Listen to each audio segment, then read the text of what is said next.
الله نحمده ونستعينه ونستغفره ونؤمن به ونتوكل عليه ونعوذ بالله من شرور أنفسنا ومن سيئات أعمالنا من يهده الله فلا مضل له ومن يضلله فلا هادي له ونشهد أن لا إله إلا الله وحده لا شريك له ونشهد أن سيدنا ومولانا محمدا عبده ورسوله صلى الله تعالى على خير خلقه محمد وعلى آله وأصحابه ومن تبعهم بإحسان إلى يوم القيامة أما بعد فأعوذ بالله من الشيطان الرجيم بسم الله الرحمن الرحيم والذين هم لأماناتهم وعهدهم راعون صدق الله العظيم.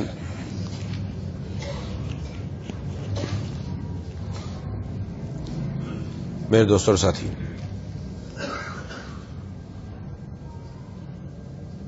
سورۃ المؤمنون کی آیات پر درس ہو رہا ہے.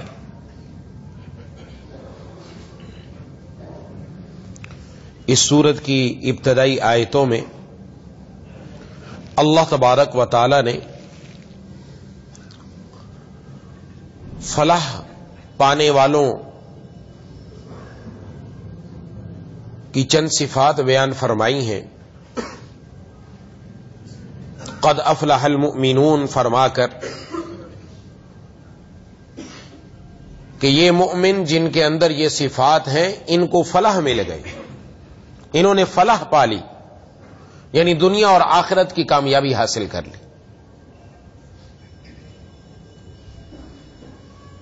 ان صفات کے اندر ایک صفت یہ ارشاد فرمائی کہ والذین هم لاماناتهم وعہدهم راعون، اور یہ وہ لوگ ہیں کہ جو اپنی امانتوں اور اپنے عہد کا پاس رکھنے والے ہیں.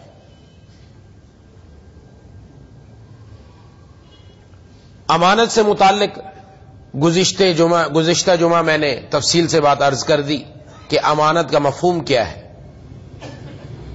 دوسری بات ارشاد فرمائی وعہدہم، یہ اپنے عہد اور وعدے کا پاس رکھتے ہیں. قرآن کریم میں اور احادیث میں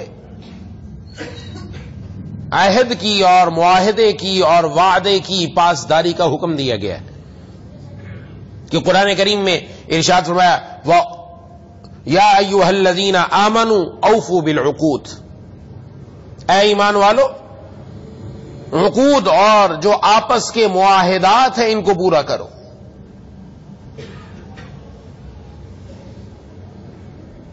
اور آپ صلی اللہ علیہ وسلم نے ارشاد فرمایا کہ منافق کی 3 نشانیاں ہیں. ان 3 نشانیوں میں ایک نشانی یہ ہے کہ جب وہ وعدہ کرے تو وعدہ پورا نہ کرے.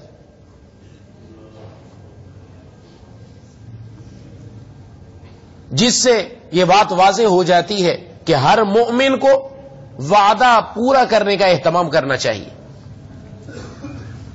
لیکن آج المیہ یہ ہے کہ ہمارے اندر اپنا وعدہ اور معاہدہ پورا نہ کرنے کا مرض آ چکا ہے. یہاں تک کہ ہم شروع سے اپنے بچوں کے ساتھ بھی وہ معاملہ کرتے ہیں کہ ان کے دل سے بھی اس بات کی اہمیت ختم ہو جاتی ہے کہ کوئی بات کر کے آپ اس کو پورا کریں. محبوب کبریا خاتم الانبیاء صلی اللہ علیہ وسلم کا واقعہ معروف اور مشہور ہے کہ آپ صلی اللہ علیہ وسلم کا ایک آدمی کے ساتھ کچھ خرید و فروخت کا معاملہ ہوا. اس کے ساتھ طے پا گیا کہ اس جگہ پر اس معاملے کی بقیہ رقم ادا کی جائے گی. وہ آدمی بھول گیا اور جب 3 دن کے بعد اس جگہ پر پہنچا تو دیکھا کہ سرکار دو عالم صلی اللہ علیہ وسلم اسی جگہ پر موجود ہے اور ارشاد فرمایا کہ میں 3 دن سے تمہارے انتظار میں یہی ہوں، تم نے مجھے اس معاملے میں تکلیف دی ہے. 3 دن سے انتظار کا مطلب درمیان میں جو معاملات دوسرے کرنے تھے وہ تو کرتے تھے، پھر واپس آ کر انتظار فرماتے. آپ کا اپنا ذاتی عمل اور آپ نے حضرات صحابہ کرام رضوان اللہ تعالی مجمعین کی جو جماعت تیار کی ان کے اندر بھی اس بات کی اہمیت پیدا کی. صلح حدیبیہ کا موقع ہے, واقعہ مشہور ہے.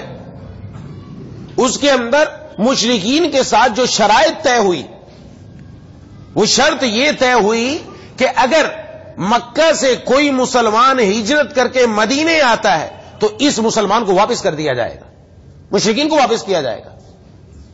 اور اگر خدا نہ خواستہ مدینے سے کوئی بندہ مرتد ہو جاتا ہے اور وہ مکہ جاتا ہے تو مکے والے اس کو واپس نہیں کریں گے. یہ آپ صلی اللہ علیہ وسلم نے شرط تسلیم کی مصلحت تھی, اور اس مصلحت کا بعد میں پتہ چلا. ابھی یہ معاہدہ طے پا رہا تھا, اسی درمیان حضرت ابو جندل رضی اللہ تعالیٰ عنہ بیڑیوں میں جکڑے ہوئے وہاں پہنچے, مکہ سے ہجرت کر کے آئے, اور ان کے والد ان پر انتہائی ظلم کیا کرتے تھے, بیڑیوں میں جکڑ رکھا تھا, مارا کرتے تھے, پیٹا کرتے تھے اسلام لانے کے اوپر. اب اندازہ لگائیے اس وقت کیفیت کیا ہوگی کہ حضرت ابو جندل رضی اللہ تعالیٰ عنہ کس طرح مکہ سے آئے اپنی جان بچا کر, اور کس طرح یہاں پہنچے, اور ان کی کیفیت دیکھ کر کیا دلوں پر گزری ہوگی. جب وہ پہنچے تو ان مشرکین نے کہا یہ بندہ واپس کرنا پڑے گا, کیونکہ معاہدہ ہمارا آپ کے ساتھ طے پا رہا ہے اس بات پر کہ مکہ سے کوئی مسلمان ہجرت کر کے آئے گا تو آپ واپس کریں گے.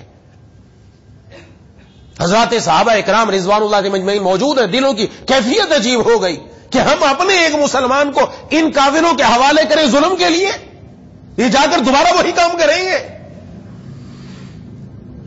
یہ ذرا اگر اس نقشے کو تھوڑا سا ہم سوچیں تو انسان کی آنکھوں سے آنسو کی وجہ خون نکلے کہ کیا کیفیت تھی وہ, کہ اپنا ایک مسلمان بھائی آیا ہے اور بیڑیوں میں جکڑا ہوا, ظلم کی چکیوں میں پستا ہوا آیا ہے, اور مطالبہ کیا جا رہا ہے اس کو واپس کرو, اور معاہدہ ہو رہا ہے.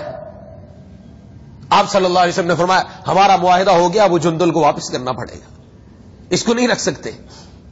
مشرکین سے کیے ہوئے معاہدے کی آپ نے پاسداری کی اور ابو جندل کو واپس کیا, نہیں رکھا. لیکن یہ تو اللہ تبارک و تعالیٰ کی طرف سے ایک ترتیب تھی کہ راستے میں پھر ان کا لمبا واقعہ کہ حضرت ابو جندل رضی اللہ تعالیٰ کو جو لے کر جا رہے تھے یہ ان سے بھاگ کر ایک جگہ پر پناہ گزین ہو گئے, اور جو بندہ بھی مکہ سے ہجرت کر کے آتا یہاں آ کر ٹھکانہ پکڑتا, اور یہاں سے انہوں نے پھر اب مشرکین کا جینا دوبھر کر دیا. تو بلاخر آ کر وہ خود مجبور ہوئے کہ اس معاہدے کو ختم کرو, آج کے بعد کوئی بھی مکہ سے ہجرت کر کے آئے گا تو اس کو مدینے آنے کی اجازت ہے. تو آپ صلی اللہ علیہ وسلم نے ایسے موقع پر بھی اس معاہدے کو پاسداری فرمائی, پورا کیا ہے. اور آج ہمارا کیا معاملہ ہے, آج تجار کے یہاں معروف ہے کہ چیز لے لو پیسے واپس نہ کرو, چکر پہ چکر لگواتے رہو پارٹی کو.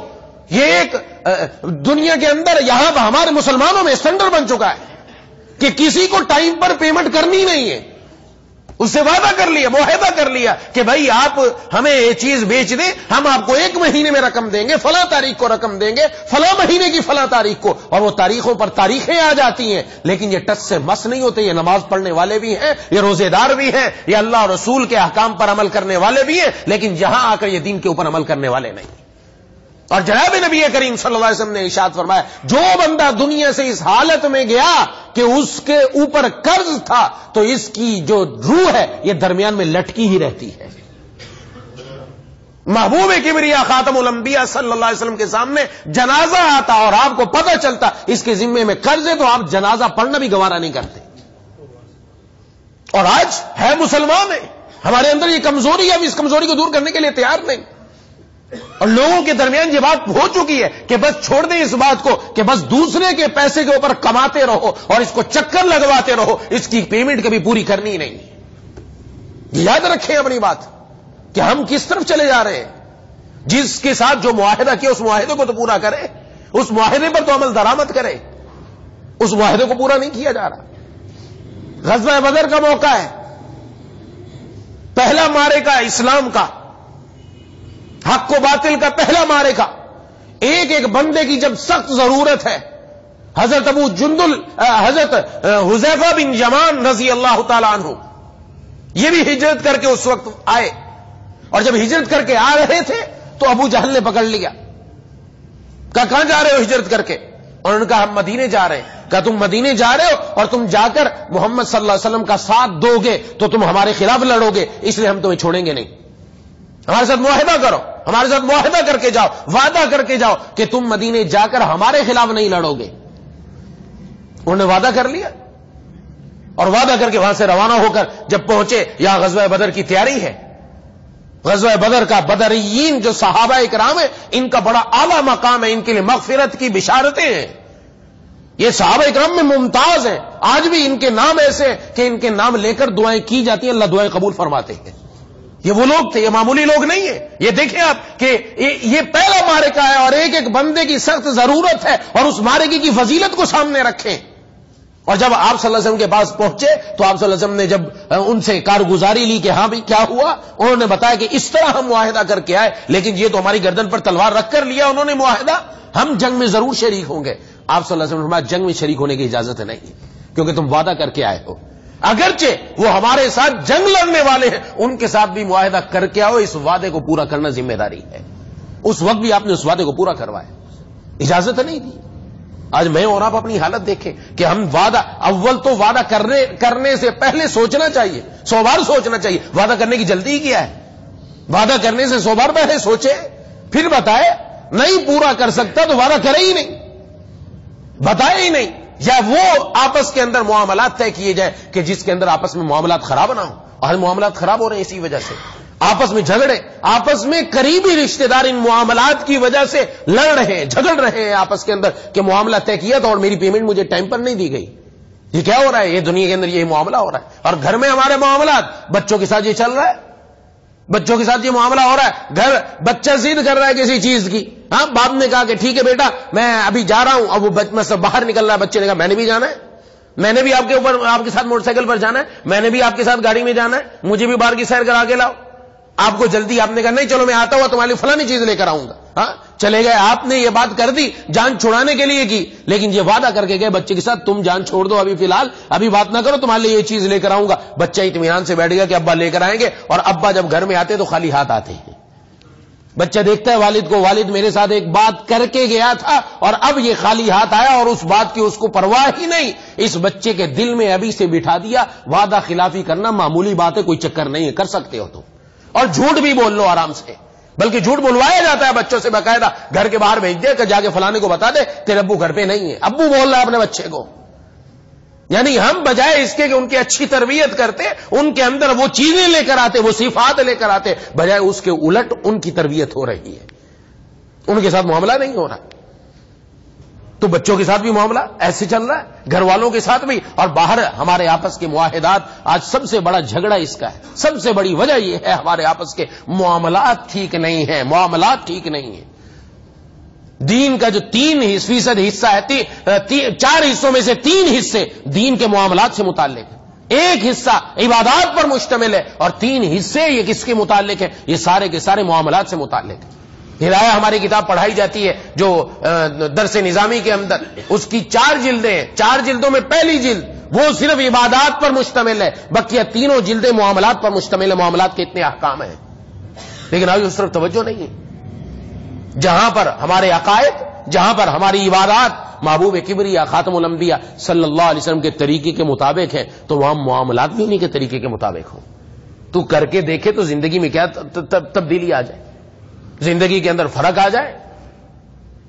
کو بہت سارے لوگ اس پر عمل کرنے کے لیے تیار ہوتے ہیں اور عمل کرتے ہیں۔ وہ کراچی کے اندر بعض مارکیٹیں ایسی مارکیٹیں ہیں کہ وہاں پر ان لوگوں نے ان چیزوں کا اہتمام کر رکھا ہے، آپس میں ان کے یونین کے صدر اور دوسرے لوگ آپس میں معاملہ کرتے ہیں کہ ہم اس شریعت کے اس حکم کے مطابق ہی چلیں گے سارے کے سارے۔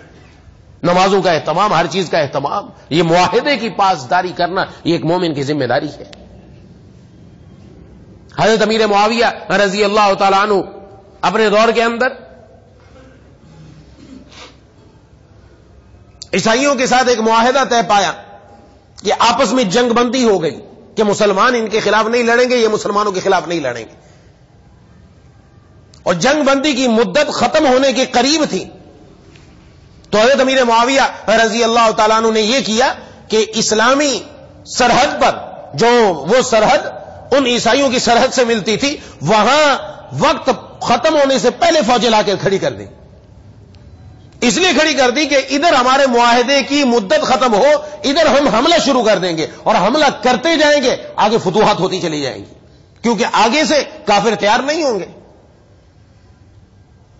تو انہوں نے ایسا ہی کیا، اپنی فوجیں لا کر کھڑی کر دی، اور جیسے ہی مدت ختم ہوئی حملہ کرتے گئے، اور بالکل عین منصوبے کے مطابق فتوحات پر فتوحات ہوتی چلی گئی، بہت سارا علاقہ فتح کر لیا۔ تو یہ اسی فتوحات میں آگے بڑھ رہے تھے، تو ایک دن ایک گھڑ سوار آیا اور دور سے پکارتا ہوا آیا، کفو عباد اللہ، کفو عباد اللہ، وفاء لا غدر، وفاء لا غدر، اے اللہ کے بندے ٹھہرو، اے اللہ کے بندو ٹھہرو، وفا ہے، غدر نہیں، دھوکہ نہیں، خیانت نہیں، وفاداری کرنی ہے۔ جب دیکھا تو حضرت عامر ابن عبسہ رضی اللہ تعالیٰ عنہ تشریف لا رہے تھے، وہ آئے تو ان سے حضرت امیر معاویہ رضی اللہ تعالیٰ عنہ نے پوچھا بھئی کیا بات ہے؟ کہا کہ آپ نے معاہدے کی خلاف ورزی کی ہے۔ کہا میں نے تو معاہدے کی خلاف ورزی نہیں کی ہے، تو جو ترتیب تھی اسی کے مطابق جس جنگ بندی ختم ہوئی جس دن، اس کے بعد ہم نے حملہ کیا۔ فرمایا کہ میں نے آپ صلی اللہ علیہ وسلم سے یہ بات سنی ہے کہ جنگ بندی جب تک ہے اس دوران بھی اپنی فوجوں کو تیار کر کے سرحدوں پر نہ کھڑا کرو، اس دوران بھی کھڑا نہ کرو۔ یہ میں نے آپ صلی اللہ علیہ وسلم سے سنا، تو یہ ہم نے اپنی فوجیں کھڑی کی تھی، تو یہ ان کے ساتھ ہم نے خلاف ورزی کی ہے، لہذا یہ سارا فتوحات کا علاقہ ہم نے غلط فتح کیا۔ تاریخ ایسی آج تک نہیں ہے کہ کوئی اپنا فتح کیا ہوا علاقہ واپس چھوڑ کر آ گیا، لیکن یہ وہ حضرات صحابہ کرام رضوان اللہ تعالی اجمعین جناب نبی کریم صلی اللہ علیہ وسلم کی صحبت یافتہ ایسے منجے ہوئے سننا تھا، پوری فوج کو حکم دیا کہ واپس چلو، اور پورا مفتوحہ علاقہ واپس چھوڑ کر واپس آ گئے اپنی سرحد کے اندر دوبارہ، صرف اس معاہدے کی پاسداری کرتے ہوئے۔ اور آج میں اور آپ ہم دیکھیں، حضرت عمر فاروق رضی اللہ تعالیٰ عنہ اپنے دور کے اندر فتوحات چونکہ بہت زیادہ ہوئی، تو ایک علاقے میں اپنی فوج کا پڑاؤ تھا، تو کسی دوسرے علاقے کے اندر فوج کی ضرورت پڑی جہاں فتوحات ہو رہی تھی، تو حضرت عمر فاروق رضی اللہ تعالیٰ عنہ نے حضرات صحابہ کرام جو موجود تھے، جو آپ کے ساتھ تھے، ان سے مشورہ کیا کیا کریں، تو کہا کہ فلاں علاقے کے اندر جو فوج ہے وہ وہاں ویسے بیٹھی ہوئی ہے، فارغ ہے، ہم اس کو واپس بلا لیتے ہیں۔ تو حضرت عمر فاروق رضی اللہ تعالیٰ عنہ مشورہ بہت اچھا ہے، لیکن بلانے سے پہلے ایک بات کرنی پڑے گی، میں ان لوگوں سے جزیہ لیا جاتا ہے، جو لوگ کافر ہیں وہ اگر کسی ملک کے اندر رہ رہے ہیں ان کو ادھر ٹھہرایا جائے اور اسلامی سلطنت وہاں آ جائے اور اسلامی فتوحات آ جائے تو ان سے جزیہ لیا جاتا ہے، ٹیکس لیا جاتا ہے، گویا ایک زمین پر رہنے کا، کیونکہ اس زمین پر رہنے کا حق مسلمان کو ہے، کافر کو نہیں، وہ اگر رہے گا تو ٹیکس دے کر رہے گا، یہ شریعت کا حکم ہے، تو ان سے جزیہ لیا جاتا تھا۔ تو فرمایا کہ ان کو تمام جو وہاں کے یہود و نصارہ ان کو جمع کرو اور ان سے یہ کہو کہ ہم نے اس سال کا جو آپ سے ٹیکس لیا، ہم ٹیکس اس لیے لے رہے ہیں کہ ہماری فوج یہاں پڑاؤ رکھی ہوئی ہے اور تمہاری حفاظت کر رہی ہے، آج سے ہماری فوج واپس آ جائے گی، تمہاری حفاظت ہم نہیں کر سکتے، لہذا سال کا جتنا ہم نے ٹیکس لیا ہے وہ تمہیں واپس کرتے، اپنی حفاظت کا خود انتظام کرو۔ اس معاہدے کے مطابق اپنی فوجیں واپس بلوائی۔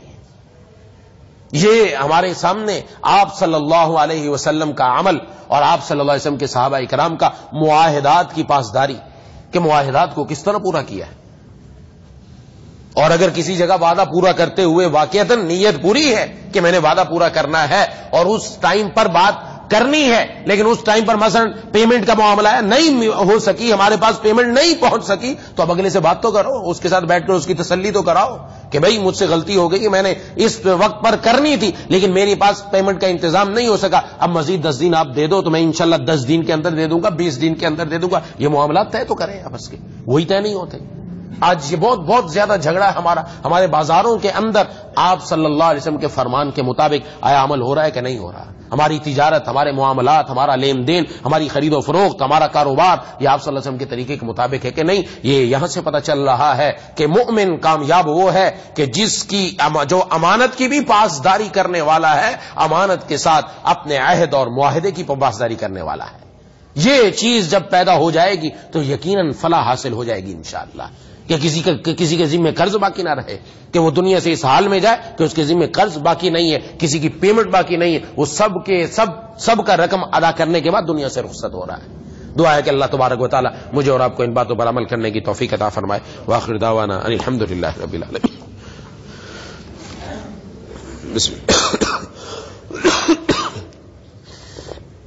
بسم اللہ الرحمن الرحیم، الحمد للہ رب العالمین، الرحمن الرحیم، مالک یوم الدین، ایاک نعبد و ایاک نستعین، اہدنا الصراط المستقیم، صراط الذین انعمت علیہم غیر المغضوب علیہم ولا الضالین۔ اللهم صل على سيدنا ومولانا محمد وعلى آل سيدنا ومولانا محمد وبارك وسلم۔ ربنا اغفر لنا ذنوبنا وكفر عنا سيئاتنا وتوفنا مع الأبرار ربنا لا تزغ قلوبنا بعد إذ هديتنا وهب لنا من لدنك رحمة إنك أنت الوهاب اللهم اكفنا بحلالك عن حرامك وأغننا بفضلك عمن سواك یا الہ العالمین یا ارحم الراحمین یا ذا الجلال والاکرام یا مالک الملک یا احکم الحاکمین، ہم سب کی حاضری کو اپنی بارگاہ میں قبول و مقبول فرما لیجیے. جس طرح آج آپ نے یا اللہ اپنے در پر، اپنی مسجد میں، اپنے گھر پر آنے کی توفیق عطا فرمائی، مرتے دم تک اسی طرح پانچوں وقت اپنے دربار میں حاضری کی توفیق عطا فرما دیجیے. مولا کریم مرتے دم تک ہمیں دین سے وابستہ کر دیجیے. اے الہ العالمین، اے ارحم الراحمین یا ذا الجلال والاکرام، سلامتی اعضاء، سلامتی ایمان کے ساتھ زندہ رکھیے، سلامتی اعضاء، سلامتی ایمان کے ساتھ دنیا سے اٹھائیے. اے الہ العالمین، اے ارحم الراحمین یا ذا الجلال والاکرام، اپنی عبادات، اپنے معاملات، اپنی معاشرت، اپنے اخلاق، اپنے محبوب صلی اللہ علیہ وسلم کے طریقوں کے مطابق کرنے کی توفیق عطا فرما دیجیے. اے الہ العالمین، اے ارحم الراحمین، لقمہ حلال کھانے کی اور حلال کمانے کی توفیق عطا فرما. یا الہ العالمین، لقمہ حرام سے ہم سب کی حفاظت فرما. یا ذا الجلال والاکرام یا ارحم الراحمین، ہم میں سے جو بیمار ہیں، گھروں میں جو بیمار ہیں، دوست و احباب میں جو بیمار ہیں، ایک ساتھی کا بھی کچھ دیر پہلے فون آیا، انہوں نے اپنے ایک عزیز کے لیے کہا ہے وینٹیلیٹر پر. یا الہ العالمین، اور بھی جو کہنا چاہتے تھے نہیں کہہ سکے یا امید رکھتے ہیں یا پیغام پہنچایا نہ پہنچ سکا، سب کو شفا کامل عاجلہ مستمر عطا فرما. جو مقروض ہیں ان کو قرضوں سے رہائی نصیب فرما. جو بے روزگار ان کو حلال برکت والا روزگار عطا فرما. جن کو حلال روزگار میسر ہے ان کی روزی میں خوب برکت عطا فرما. یا اللہ ہم سب کو جتنے بھی مرد و عورت ہیں تمام مسلمانوں کو عفت کے ساتھ زندگی گزارنے کی توفیق عطا فرما. ہماری ماؤں بہنوں بیٹیوں کو یا اللہ با پردہ بنا. اے الہ العالمین یا ذا الجلال والاکرام یا ارحم الراحمین، قلب سلیم، فہم سلیم، عقل سلیم عطا فرما. عقل سلیم پر فضل عظیم عطا فرما. یا اللہ ہم آپ کے فضل سے آپ کا فضل مانگتے ہیں، آپ کی رحمت سے آپ کی رحمت مانگتے ہیں، آپ کے فضل اور آپ کی رحمت سے آپ کی مشیت مانگتے ہیں. یا اللہ ہم سب کو اپنی بارگاہ میں جذب فرما لیجیے، کسی کو بھی محروم نہ فرما. یا الہ العالمین، ہم قبر کا عذاب نہیں سہ سکتے، ہم جہنم کی ہولناکیوں کو برداشت نہیں کر سکتے. یا الہ العالمین، اگرچہ نالائق ہیں تو آپ کے بندے، آپ کے در کے علاوہ کوئی در نہیں. آپ تو ماں سے بڑھ کر اپنے بندوں سے پیار فرمانے والے ہیں. اے الہ العالمین، اے ارحم الراحمین، ہماری زندگی اور ہمارے جسم کا بال بال گناہوں میں ہے. آپ کی کرم نوازیاں، آپ کی شفقتوں کی کوئی انتہا نہیں. اے چھوٹے چھوٹے بچوں کو روزی پہنچانے والے اللہ، اے بے قراروں کو قرار عطا کرنے والے اللہ، اے مانگنے والوں کو دینے والے اللہ، اے ضرورت مندوں کی ضرورت کو پورا کرنے والے اللہ، اے معاف کرنے کو پسند کرنے والے اللہ، اے ہمارے گناہوں پر ستاری کا پردہ ڈالنے والے اللہ، اے اپنے بندوں سے ماں سے بڑھ کر پیار کرنے والے اللہ.